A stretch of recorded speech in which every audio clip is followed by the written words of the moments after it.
Yo, what's going on? It's Elusive here, and as you guys can see by the tannish interior, we are finally in the black CRZ. It's been a while. If you're not new to the channel, this is my second CRZ I just bought, and this one is the the manual, which is why I bought it. So yeah, this has been off the channel for a while, so thankfully I'm back to show you guys another video with it. And today's topic is mainly going to be the main problems when buying a used CRZ, as obviously you can't buy a new one anymore. So these are like all the main, like, I'm not talking like common problems, because if you talk about common problems, it's gonna be on every single fucking car you buy. Like any used car is gonna most likely need some sort of thing, but we're gonna talk about in today's video these specific problems that the CRZ has that no other car or cars like it have. So really, to start out, this is really going to depend where you live. So if you live in California versus where I live in Wisconsin, your problems are going to vary. But for the most part, these are all problems that everyone's going to have.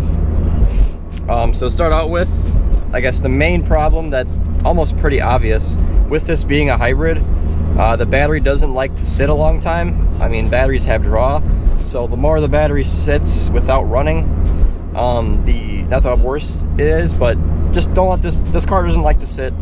I had this, unfortunately I bought this and had it sit for a while. I didn't have any problems with it sitting. After it started up fine, everything, battery charges up fine still. But yeah, try not to have these cars sit for a while. It's a hybrid. It's not really a big fan of sitting for a long time. Another problem that a lot of CRZs, well, I guess this is more like a Honda thing in general, but CRZs and Hondas, they have a lot of problems with rust. So make sure you check, obviously when you're buying, the strut towers are really important, so make sure the strut towers are not rusty.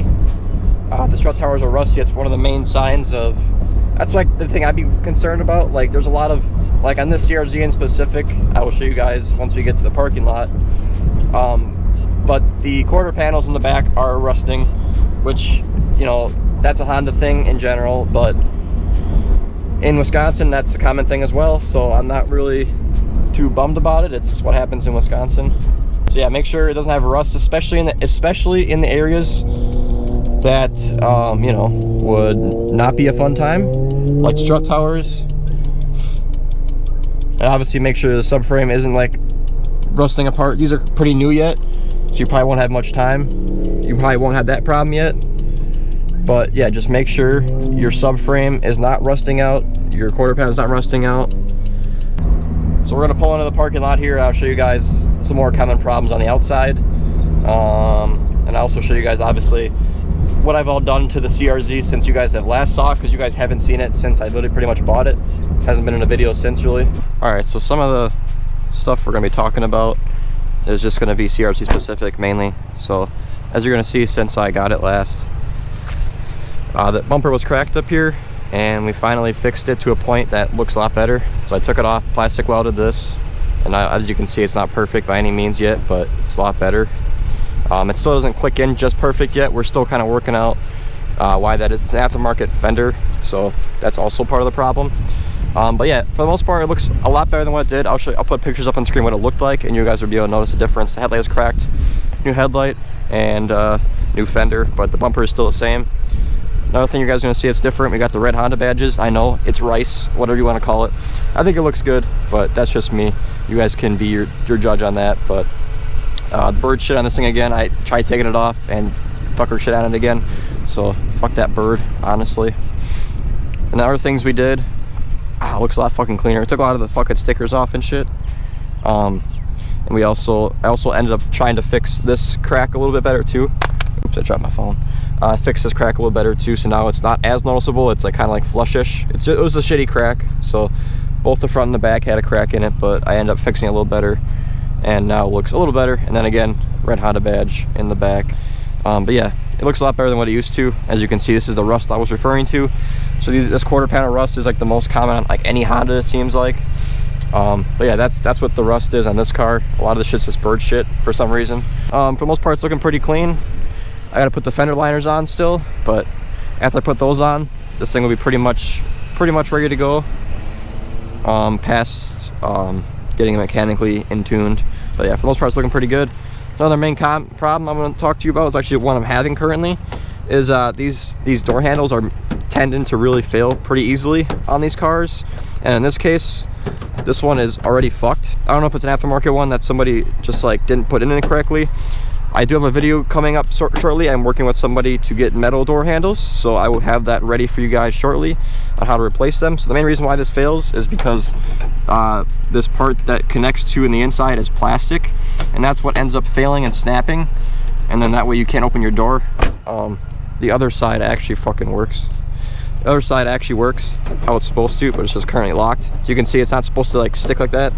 Yeah, that's not our main problem with these cars. That's like the biggest problem I see that these cars have that no one ever talks, they always talk about, but I figured I'd point it out in this video, seeing as how it's meant to be like that. There's a police officer, I bet you he better gonna get my plate and shit, so I better go. That's another main problem with these cars. I gotta go here in a minute, but another common problem is the fog light situation. If you have fog lights on these cars, they end up getting scooped up by rocks and getting cracked from rocks. They're in really just a prime position for that. So make sure if you do have fog lights to be aware that they're probably going to be cracked soon, depending on where you drive and how low your car sits. But that's also a common problem. I better get out of here, the popo's coming. So also another thing that's going to be a problem in these cars is these buttons here. You can see they're all like clear and they all get sun faded. This is mine, for example. It is very sun faded because it's a 2011, so it's been around for a little while. So if you do store it outside as well, these get sun faded. So they all get yellowish. You can see that on this side too. It gets all yellowish. It's another common problem is these things aren't clear. It's really annoying. You could probably fix it, but it's probably easier just to replace it or leave it as it is. Another common problem, which isn't as much on this car, these door handles here are like a weird chromish color. They start to crack and fade and shit, but mine aren't too bad on this car. As you can see on the steering wheel as well, these parts all like to crack and fade. Not too bad on this wheel, but most of my examples, they're going to be cracked and faded. You can see on this side, a little cracked and faded, not terrible, but they do crack and fade just like that. That's mainly the common exterior problems is the door handles, which I will be making a video about. Like I said, replacing mine with the metal ones soon.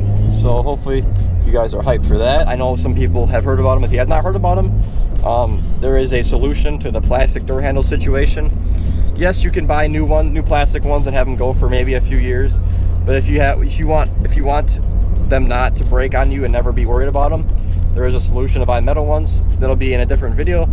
But yeah, be sure to check that out when I drop it, installing them and everything. I'll show you all that. But yeah, and then the whole fog light thing, it's just how low the car sits and where the fog lights sit. It's just meant to be cracked. I know my RSX, that car sits pretty low as well, and I have the same fog lights, so they've never cracked on me yet, but just know that it's a lot more common seeing as how close they are to the ground. And then depending on what kind of CRZ you buy, if you buy one that's not been taken care of or whatever, I have only had on my other CRZ, which is the manual CVT, or the automatic CVT. The automatic, I've had my problem with an automatic. So the CVT is not a very good transmission. They have they're just very badly made, and they're very expensive. And well, it's like any automatic transmission, they're really expensive to replace. But these CVTs in specific are just they're very prone to a lot of problems. So I wanted to point that out in this video as well. It's a common, well-known fact that a lot of CVTs are not in very good condition and they don't last very long. But in this case, the CVT that I had is kind of in good condition, I would say. Like, I don't have any problems yet. It's never broken down yet, so I can't say I won't knock on wood or anything. But yeah, it's a well-known fact that CVTs are not they're very good for getting better gas mileage, but they're not very reliable, and they have a lot of problems compared to the regular automatic transmissions. So the other CRZ I've owned is the first car I've ever owned with a CVT or automatic in general. So CVT, since I bought it, I found out all these problems with it. That was the main reason I wanted to buy this CRZ with a manual transmission, because I was not trying to look forward to all those problems that the automatic does entail and how expensive it is to fix if you do have a problem. With that being said, there are other problems that these CRZs do have, and I've seen it over the past couple months of other owners also sharing these. So if you see this light right here on my dash that says check TPMS system, so these cars come with TPMS sensors from factory. It's been my first ever car I've owned with TPMS, and personally I don't think it's really worth it. So if you are not aware, I'm not going to over explain this. It's something that's pretty well known. Again, TPMS is a tire pressure monitoring system. So all it does is pretty much tell you when one of your tires are flat, or when you have a problem with the sensor or whatnot. So the main reason why I don't like them is because they're almost 120 bucks for all 4 wheels, and then installing them is also a heftier price. So it's just a lot of money for something I've never ever had to own in my life before. And to me it seems pretty obvious, if your tires are low, you're gonna feel it, or if not, just regularly check them. But just one of those things where I guess is a nice feature, but if it doesn't work and you're gonna pay for new ones, it's not the nicest feature, like most things. I won't shit on it because there is a way to cancel it and bypass it. If I find out where the link is, I'll link it. But it's literally called TPMSD. It's the same thing on, I think, 8th gen Civics. 8th gen Civics also have TPMS, or it's 9th gen, I can't remember which one. But they also have TPMS. And if you want to delete that so you don't get the warning for it, and you don't want to buy the TPMS, I think the sensor was like $60 to delete it. So if you do not want TPMS and you don't want to replace it, that might be a good option for you. I was considering getting that. I might just get the TPMS sensors. I had not decided yet on what wheels I'm going with this car, so I'm not really sure what I'm going to do yet. But like I said, for about $60-$90, whatever it costs to get the delete, it might be worth it in your case if you don't like the light. And the next thing I want to talk about is the check engine lights that are common on this car. A lot of the check engine lights are mainly for low cat efficiency, and I wish I would have took the automatic CRZ, because I could have showed you guys better. But the automatic CRZ actually has a check engine light on currently for low cat efficiency. Now if you live in a state where emissions are really important and you have to go get it checked every year, or whatever it is in your case, like for example California, I know some parts of New York and stuff, if you live in a state where emissions are really strict, that may be a really big problem for you, because as most of you may know, catalytic converters are pretty expensive. So when you get a low cat efficiency error, it's more than likely, it's not always, it's always the cat that always fails on these. And you may get lucky and replace an O2 sensor that might fix it. But from my understanding, 90% of the low cat efficiency errors are due to a failed catalytic converter or something of the sort. So one way really to replace that is to get a new catalytic converter, which are not the cheapest. I know they're probably a couple $100, probably 500 or so, depending on which one you want to get and how shitty you want the quality to be.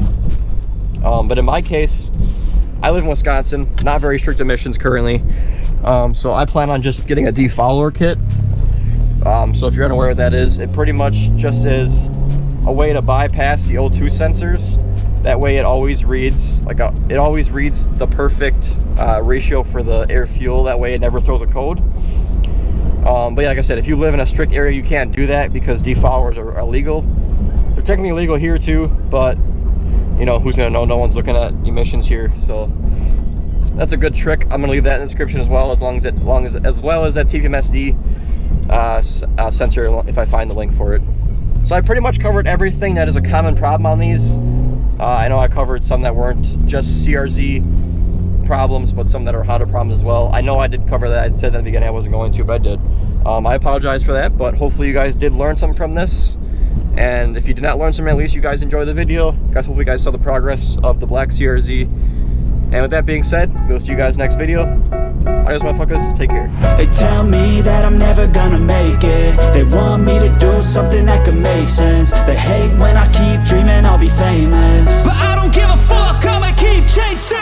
I got all this potential that's deep inside of me, but they hate when you're successful cause they try to be. They sit there